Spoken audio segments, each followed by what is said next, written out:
Hello students. Last video में हमने chapter number 2 का नया टॉपिक चालू कर दिया था जो कि था कंपनी।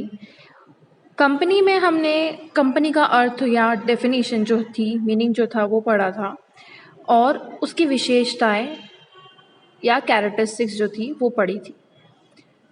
आज से हम इसी से ही रिलेटेड आगे कंटिन्यू करने जा रहे हैं और इसका नया टॉपिक चालू करने जा रहे हैं जो कि है क्लासिफिकेशन ऑफ कंपनी, कंपनी का वर्गीकरण। तो जो कंपनी है उसे अलग अलग हिस्सों में क्लासिफाई किया गया है। आप देख सकते हैं इसी में मैंने इंग्लिश और हिंदी वर्जन में दोनों लिखा हुआ है। इंग्लिश में आप देखोगे तो क्लासिफिकेशन ऑफ कंपनी जो है वो 4 हिस्सों में बटी हुई है। हिंदी में उसे थोड़ा सा इलेबोरेट कर दिया है, वही चीज़ ऊपर वाली चीज़ ही लिखी हुई है लेकिन उसको 6 हिस्सों में बांट दिया है। तो अगर हम ऊपर वाला ही देखें तो सबसे पहले जो कंपनी है उसे 4 हिस्सों में बांटा गया है। सबसे पहला है इनकॉर्पोरेशन रजिस्ट्रेशन, दूसरा है लाइबिलिटी, तीसरा है ओनरशिप और फोर्थ वाला है शेयर होल्डिंग। अगर इनकॉर्पोरेशन रजिस्ट्रेशन के हिसाब से भी देखें तो उसको भी बांटा गया है और वो 3 प्रकार के हैं। सबसे पहला है चार्टर्ड कंपनी, दूसरा है स्टैट्यूटरी कंपनी, थर्ड है रजिस्टर्ड कंपनी। लाइबिलिटी के हिसाब से company with limited liability, company with unlimited liability और कंपनी लिमिटेड बाय गारंटी। यहाँ पर जो है गारंटी शब्द हट चुका है लेकिन लास्ट वाला जो है वो है कंपनी लिमिटेड बाय गारंटी। यहाँ दिख नहीं रहा है गारंटी लेकिन इसके अंदर इंक्लूडेड है। उसके बाद है ओनरशिप। ओनरशिप को भी बांटा गया है प्राइवेट कंपनी में, पब्लिक कंपनी में, गवर्नमेंट कंपनी और फॉरेन कंपनी में। शेयर होल्डिंग में 2 टाइप है जो कि है होल्डिंग कंपनी और सब्सिडरी कंपनी। ये CO जो लिखा है उसका मतलब है कंपनी। अब इसी को हम हिंदी में देखते हैं तो कंपनी का वर्गीकरण जो है वो हिंदी वर्जन में 6 पोर्शन में दे के रखा है। सबसे पहला है समामेलन की विधियों के आधार पर, दूसरा है दायित्व के आधार पर, तीसरा है जनता की रुचि के आधार पर, फोर्थ है स्वामित्व के आधार पर, फिफ्थ है राष्ट्रीयता के आधार पर और सिक्स्थ है लाभार्जन के आधार पर। तो अगर समामेलन की विधि के आधार पर देखे जाए तो उसे 3 हिस्सों में बांटा गया है। पहला वाला है राज्य आज्ञा पत्र द्वारा निर्मित कंपनी, दूसरा है सांसद के विशेष अधिनियम द्वारा निर्मित कंपनी और तीसरा है कंपनी अधिनियम द्वारा निर्मित कंपनी। अगर दायित्व के आधार पर देखे जाएं तो क्लासिफिकेशन जो है कंपनी का वो 2 हिस्सों में किया गया है। वर्गीकरण जो है वो 2 हिस्सों में किया गया है। सबसे पहला है सीमित दायित्व वाली कंपनी, अंश द्वारा सीमित, गारंटी द्वारा सीमित, और दूसरा है असीमित दायित्व वाली कंपनी।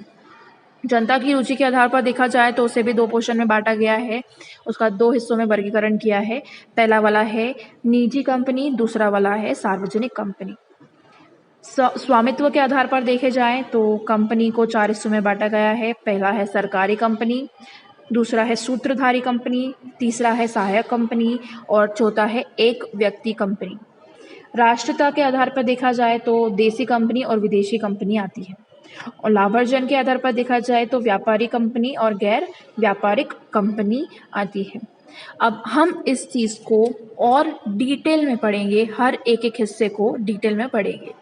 तो सबसे पहले इनकॉर्पोरेशन रजिस्ट्रेशन वाला पढ़ेंगे या समामेलन की विधियों के आधार पर कंपनी को जो बांटा गया है उसके बारे में पढ़ेंगे।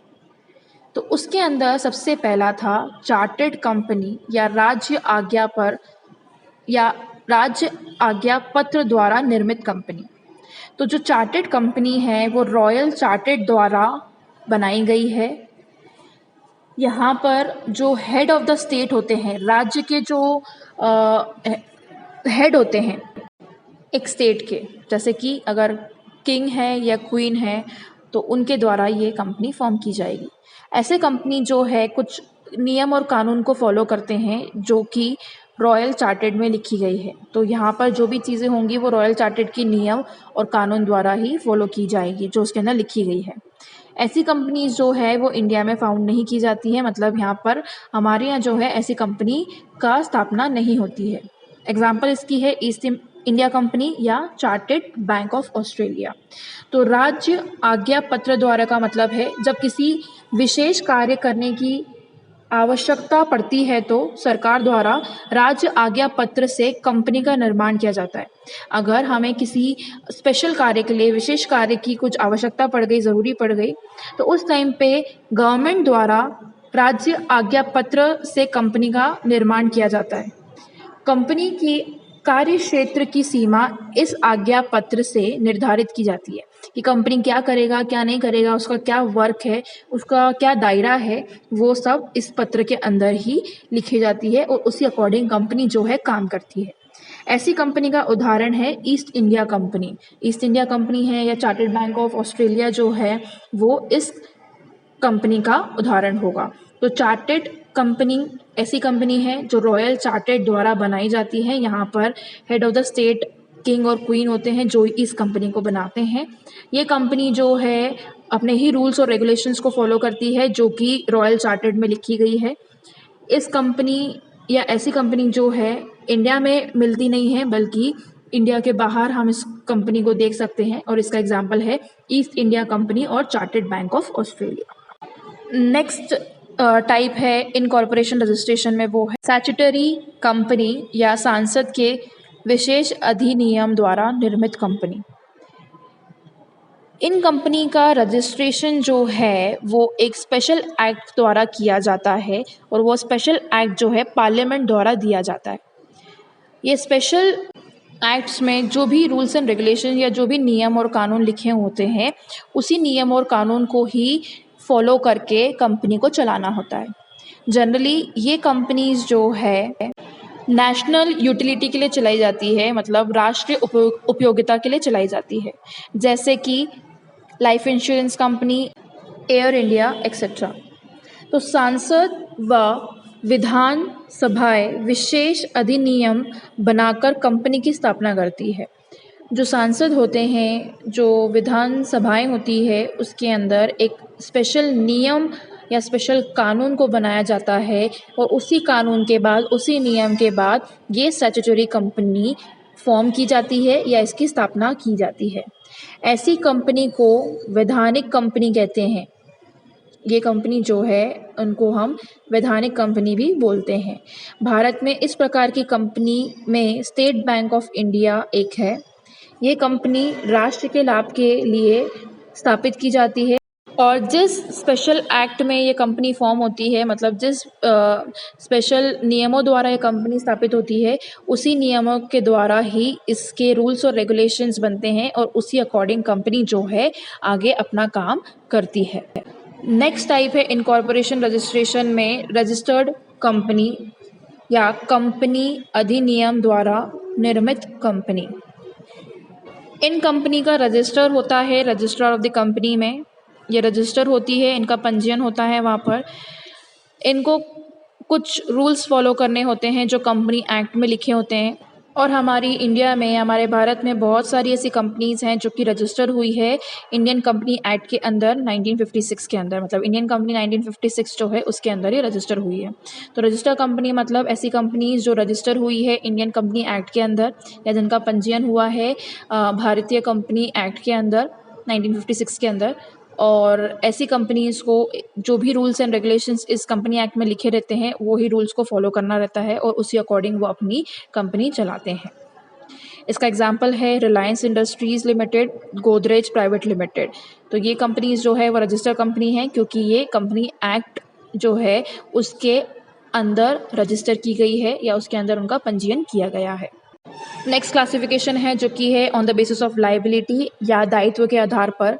तो अगर दायित्व के आधार पर देखें तो कंपनीज़ को बांटा गया है companies with limited liabilities, companies with unlimited liabilities और कंपनीज़ विद लिमिटेड गारंटीज़। यहाँ पर गारंटी लिखा नहीं है लेकिन गारंटी उसमें इंक्लूडेड है। तो सबसे पहले है लिमिटेड लाइबिलिटीज़, जिसे हम बोलते हैं सीमित दायित्व वाली कंपनी। तो जहाँ पर लाइबिलिटीज़ जो है शेयर होल्डर्स की या अंशधारों की लिमिटेड होती है तो उस कंपनी को बोला जाता है लिमिटेड कंपनी या दायित्व सीमित दायित्व वाली कंपनी, जैसे कि हमने पहले पढ़ा है कि अंश क्या होता है और अंशधारक क्या होता है, शेयर क्या होता है और शेयर होल्डर क्या होता है। तो जब कैपिटल को हम छोटे छोटे हिस्सों में बांटते हैं तो वो शेयर्स कहलाता है या अंश कहलाता है, और जो उस शेयर्स को खरीदता है उसे हम शेयर होल्डर या अंशधारक बोलते हैं। तो जब किसी भी अंशधारक धारक या शेयर होल्डर्स की लाइबिलिटी अगर लिमिटेड होगी तो वो कंपनी लिमिटेड कंपनी कहलाएगी। यहाँ पर जो लाइबिलिटी होती है किसी भी मेंबर की, जो भी शेयर खरीद रहा है उसकी लाइबिलिटी जो होगी वो सीमित होगी उसी अमाउंट तक जितने अमाउंट तक का शेयर उसने खरीदा है। अनलिमिटेड कंपनी का मतलब है ऐसी कंपनी जहाँ पर उसके अंशधारक या शेयर होल्डर्स की जो दायित्व होते हैं या लाइबिलिटी जो होती है वो अनलिमिटेड होती है। इसका मतलब है यहाँ पर अगर कंपनी को नुकसान होता है और लॉस होता है तो जो शेयर होल्डर होते हैं या बोर्ड ऑफ डायरेक्टर्स जो होते हैं उनकी पर्सनल प्रॉपर्टी, उनकी जो पर्सनल चीज़ें हैं, पर्सनल संपत्ति जो है वो भी यूज़ की जा सकती है लॉस को रिकवर करने में। तो जब किसी पर्सन की लाइबिलिटी अनलिमिटेड होती है या असीमित होती है तो उसका मतलब ये होता है कि उस पर्सन की, उस व्यक्ति की दायित्व असीमित है, और अगर नुकसान होता है तो उस नुकसान की भरपाई की जा सकती है उस पर्सन के पर्सनल प्रॉपर्टी को यूज़ करके भी। तो पर्सन की अगर पर्सनल प्रॉपर्टी का इस्तेमाल हो रहा है लॉस को रिकवर करने में तो ऐसे टाइम पे उस शेयर होल्डर की या उस बोर्ड ऑफ डायरेक्टर्स की लाइबिलिटी कैसी होगी, अनलिमिटेड। और ऐसे टाइम पे वो कंपनी कहलाएगी अनलिमिटेड कंपनी। लिमिटेड कंपनी मतलब जहाँ पर लोगों की लाइबिलिटी लिमिटेड होती है, दायित्व सीमित होता है, और अनलिमिटेड मतलब जहाँ पर अंशधारक या शेयर होल्डर की लाइबिलिटी अनलिमिटेड होती है। लॉस होने पर, नुकसान होने पर उनका निजी सामान भी बेचा जा सकता है नुकसान को या नुकसान की भरपाई करने में। उसके बाद है company limited by guarantee, guarantee द्वारा सीमित दायित्व वाली कंपनी। ऐसी कंपनीज जिसमें उस कंपनी के सदस्य इस बात का उत्तरदायित्व अपने ऊपर लेते हैं कि यदि कंपनी का समापन उनकी सदस्यता के समय या सदस्यता छोड़ने के 1 वर्ष के अंदर होती है तो वो कंपनी के ऋण का भुगतान एक निश्चित रकम तक करेंगे। मतलब अगर किसी भी मेंबर ने कंपनी को गारंटी दी है या उत्तरदायित्व दिया है कि यदि किसी कंपनी में कुछ नुकसान होता है और उस नुकसान को होने के टाइम पे अगर वो उस कंपनी का मेंबर बने हैं या कंपनी छोड़ के चले गए हैं और उसे सिर्फ 1 ही साल हुआ है तो उस टाइम पे जिस मेंबर ने गारंटी दी थी वो मेंबर उस कंपनी को लॉस रिकवर करवाने में मदद करेगा या कुछ रकम देगा। तो ऐसी कंपनी होती है कंपनी लिमिटेड बाय गारंटी। यहाँ पर मेंबर्स कंपनी को गारंटी देते हैं। मतलब इसका है कि अगर कंपनी ने बहुत लोन लेके रखा हुआ है और कंपनी लोन दे नहीं पा रही है और किसी पार्टनर ने, किसी मेंबर ने गारंटी दे के रखी हुई थी कि कंपनी को कुछ होता है, कुछ नुकसान होता है, कुछ लोन की भरपाई नहीं कर पाती है, तो मेंबर होने के नाते वो कंपनी का लोन चुकाने में मदद करेगा। और अगर वो मेंबर नहीं भी है और 1 साल ही हुआ है मेंबरशिप छोड़े हुए, तब भी क्योंकि उसने गारंटी दी है तो वो कुछ हद तक ऋण चुकाने के लिए कंपनी को पैसा देगा। तो ऐसे टाइम पे वो मेंबर गारंटी देते हैं कि कंपनी को इन केस कभी कुछ प्रॉब्लम आती है तो उस टाइम पे वो मेंबर कंपनी की मदद करेगा ऋण चुकाने में। तो ऐसी कंपनी को बोला जाता है गारंटी द्वारा सीमित दायित्व वाली कंपनी। ऋण मतलब लोन। अब नेक्स्ट क्लासिफिकेशन या वर्गीकरण है कंपनी का, वो है on the basis of ownership, जनता की रुचि के आधार पर। तो सबसे पहला है निजी कंपनी जिसे हम प्राइवेट कंपनी बोलते हैं, और सार्वजनिक कंपनी जिसे हम इंग्लिश में पब्लिक कंपनी बोलते हैं। तो प्राइवेट कंपनीज या निजी कंपनी एक ऐसी कंपनी है जो रिस्ट्रिक्ट करती है right to transfer the share. इसका मतलब अपने अंशों की हस्तांतरण के अधिकार पर प्रतिबंध लगाती है। मतलब ऐसी कंपनीज जो अपने शेयर को ट्रांसफ़र करने नहीं देती है वो प्राइवेट कंपनी कहलाती है। एक ऐसी कंपनी जहाँ पर मेंबर जो हैं वो 200 से ज़्यादा नहीं हो सकते, मतलब 200 ही लोग जो है वो कंपनी के अंदर काम कर सकते हैं, उससे ज़्यादा नहीं कर सकते। और प्राइवेट कंपनीज़ ऐसी कंपनीज़ होती हैं जो पब्लिक को शेयर खरीदने के लिए इनविटेशन नहीं देती है और डिबेंचर्स के लिए भी इनविटेशन नहीं देती है। तो प्राइवेट कंपनी या निजी कंपनी वो होती है जो अपने अंशों के हस्तांतरण के आधार पर प्रतिबंध लगाती है, मतलब अपने शेयर्स को ट्रांसफ़र नहीं करने देती है। यहाँ पर सदस्यता की संख्या कम से कम 2 होनी चाहिए और अधिकतम जो है वो हमेशा 200 होनी चाहिए, उससे ज़्यादा नहीं हो सकती। ऐसी कंपनी जो लोगों को अंश खरीदने के लिए इनविटेशन नहीं देती है, शेयर खरीदने के लिए इनविटेशन प्रोवाइड नहीं करती है, तो ऐसी कंपनी जो है वो प्राइवेट कंपनी कहलाएगी। नेक्स्ट जो है on the basis of ownership में कंपनी को डिवाइड किया है और वो है पब्लिक कंपनी, जिसे हम हिंदी में बोलते हैं सार्वजनिक कंपनी। तो ऐसी कंपनीज जो प्राइवेट कंपनी नहीं होती है, जो निजी कंपनी नहीं होती है, वो पब्लिक कंपनी कहलाती है। ऐसी कंपनीज जहाँ पर अनलिमिटेड नंबर ऑफ मेंबर्स काम कर सकते हैं, मतलब यहाँ पर जो लिमिट है मेंबर की वो नहीं है, कम से कम 7 मेंबर होना चाहिए और ज़्यादा से ज़्यादा कितने भी मेंबर्स हो सकते हैं इस कंपनी में। यहाँ पर जो पब्लिक कंपनी होती है या सार्वजनिक कंपनी जो होती है वो अपने शेयर्स और डिबेंचर जो अंश होते हैं उनके, वो पब्लिक को इनविटेशन देती है, लोगों को इनविटेशन देती है, इनवाइट करती है कि आप हमारी कंपनी के शेयर्स खरीद सकते हैं और शेयर होल्डर बन सकते हैं। यहाँ पर मिनिमम नंबर्स जो है वो कम से कम 7 होने चाहिए, मेंबरशिप जो है कम से कम 7 होनी चाहिए और 7 मेंबर से कंपनी फॉर्म हो सकती है और ज़्यादा से ज़्यादा कितने भी हो सकते हैं। स्वामित्व के आधार पर भी कंपनी को बांटा गया है और वो है सरकारी कंपनी, फॉरेन कंपनी। तो सबसे पहले वाली जो है वो है सरकारी कंपनी, जिसे हम गवर्नमेंट कंपनी बोलते हैं। ओनरशिप के आधार पर भी गवर्नमेंट कंपनी को बांटा गया है, ऐसा आप उसमें भी लिख सकते हो, ऐसा कोई दिक्कत नहीं है। तो गवर्नमेंट कंपनी होती क्या है वो देख लेते हैं। सेक्शन 617 के आधार पर, और सेक्शन 617 किसका? कंपनी एक्ट का। तो कंपनी के नियम जो है उसमें एक सेक्शन लिखा हुआ है 617 पे, उसके आधार पर एक कंपनी जो है वो गवर्नमेंट कंपनी कहलाती है अगर उसके पास पेड अप कैपिटल जो है वो 51% से कम ना हो। तो उसके पास जो पेड अप शेयर कैपिटल है वो 51% से कम ना हो तो वो गवर्नमेंट कंपनी कहलाएगी। और ये पेड अप शेयर कैपिटल जो है वो सेंट्रल गवर्नमेंट द्वारा या स्टेट गवर्नमेंट द्वारा हेल्ड किए जाते हैं। सरकारी कंपनी से आशय उन कंपनी से है जिनकी चुकता अंश पूंजी का कम से कम 51% भाग केंद्र सरकार या राज्य सरकार के अधिकार में है।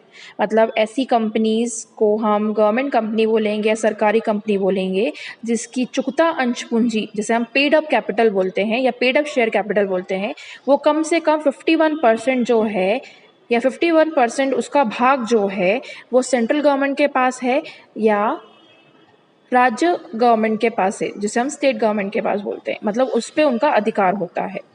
तो अगर 51% जो पेड अप शेयर कैपिटल का हिस्सा अगर गवर्नमेंट के अंदर है, गवर्नमेंट के कंट्रोल में है और स्टेट गवर्नमेंट के कंट्रोल में है, तो ऐसी कंपनीज जो है वो गवर्नमेंट कंपनी कहलाएगी। गवर्नमेंट कंपनीज के जो अकाउंट्स होते हैं, जो खाते होते हैं, वो ऑडिट किए जाते हैं ऑडिटर जनरल ऑफ इंडिया द्वारा और वो ही उस खातों को ऑडिट करते हैं। सरकारी कंपनी या गवर्नमेंट कंपनी की एग्जांपल है हिंदुस्तान मशीन टूल्स और steel authority of India limited. स्वामित्व के आधार पर या ओनरशिप के आधार पर कंपनी को एक और हिस्सों में बांटा गया है और वो है फॉरेन कंपनीज, जिसे हम बोलते हैं विदेशी कंपनी। वे कंपनी जिनका समामेलन किसी अन्य देश में हुआ हो तथा वे भारत में व्यापार करती हो वो विदेशी कंपनी कहलाती है। मतलब ऐसी कंपनीज जिनका इनकॉर्पोरेशन इंडिया के बाहर हुआ है और जो इंडिया के साथ बिजनेस भी करती है, व्यापार भी करती है, तो वो विदेशी कंपनी या फॉरेन कंपनी कहलाती है। नेक्स्ट क्लासिफिकेशन है कंपनी का, वो है शेयर होल्डिंग। तो शेयर होल्डिंग के आधार पे भी कंपनीज को दो हिस्सों में बांटा गया है। सबसे पहला है होल्डिंग कंपनी और दूसरा है सब्सिडरी कंपनी। तो सबसे पहला है होल्डिंग कंपनी। होल्डिंग कंपनी का मतलब देख लेते हैं हम। Holding company is one which controls the voting right of another company. Holding company कौन सी कंपनी होती है? एक ऐसी कंपनी जो क्या करती है, कंट्रोल करती है वोटिंग राइट्स पे। और वोटिंग राइट्स कौन सी होती है, किसकी कंपनी की होती है? अलग कंपनी की होती है। तो अगर किसी अलग कंपनी की वोटिंग राइट्स पे कंट्रोल किया जा रहा है किसी और कंपनी द्वारा, तो जो कंट्रोल कर रहा है वो होल्डिंग कंपनी कहलाएगा। ऐसी कंपनीज जिसके जो होल्ड करती है not less than 51% of paid up capital of another company. Another company जो होती है, दूसरी कंपनी जो होती है, उसका कम से कम 51% पेड अप कैपिटल जो होता है, पेड अप पूंजी जो होती है, वो होल्डिंग कंपनी अपने होल्ड में रखती है, अपने कंट्रोल में रखती है। And holding company is one which control the compositions of the board of director of another company. तो दूसरी कंपनी के बोर्ड ऑफ डायरेक्टर्स है, उनके कामकाज में भी जो कंट्रोल कर पाए वो कंपनी होल्डिंग कंपनी कहलाएगी। तो होल्डिंग कंपनी कौन कौन सी? एक ऐसी कंपनी जिसपे जो क्या करती है, दूसरे कंपनी के वोटिंग राइट्स पे कंट्रोल करके रखती है, जो दूसरे कंपनी के पेड अप कैपिटल को होल्ड करके रखती है, और ऐसी कंपनी जिसका बोर्ड ऑफ डायरेक्टर्स पे भी कंट्रोल रहता है दूसरी कंपनी के ऊपर, तो वो होल्डिंग कंपनी कहलाएगी। दूसरी है सब्सिडरी कंपनी। तो subsidiary company is one which control by holding company. ऐसी कंपनी जो होल्डिंग कंपनी द्वारा कंट्रोल की जाती है वो कंपनी सब्सिडरी कहलाती है। होल्डिंग कंपनी कौन सी होती है? जो कंट्रोल करती है, और सब्सिडरी मतलब जिस पे कंट्रोल किया जाता है। तो सब्सिडरी कंपनी ऐसी कंपनी होती है जहाँ पर होल्डिंग कंपनी अपना कंट्रोल करके रखती है और होल्डिंग कंपनी द्वारा ही वहाँ पर सब कुछ काम अधिकतर किया जाता है। तो सब्सिडरी कंपनी एक ऐसी कंपनी है जहाँ पर होल्डिंग कंपनी अपना कंट्रोल बनाए रखती है, या कामकाज जो है वो होल्डिंग कंपनी के कंट्रोल में किया जाता है।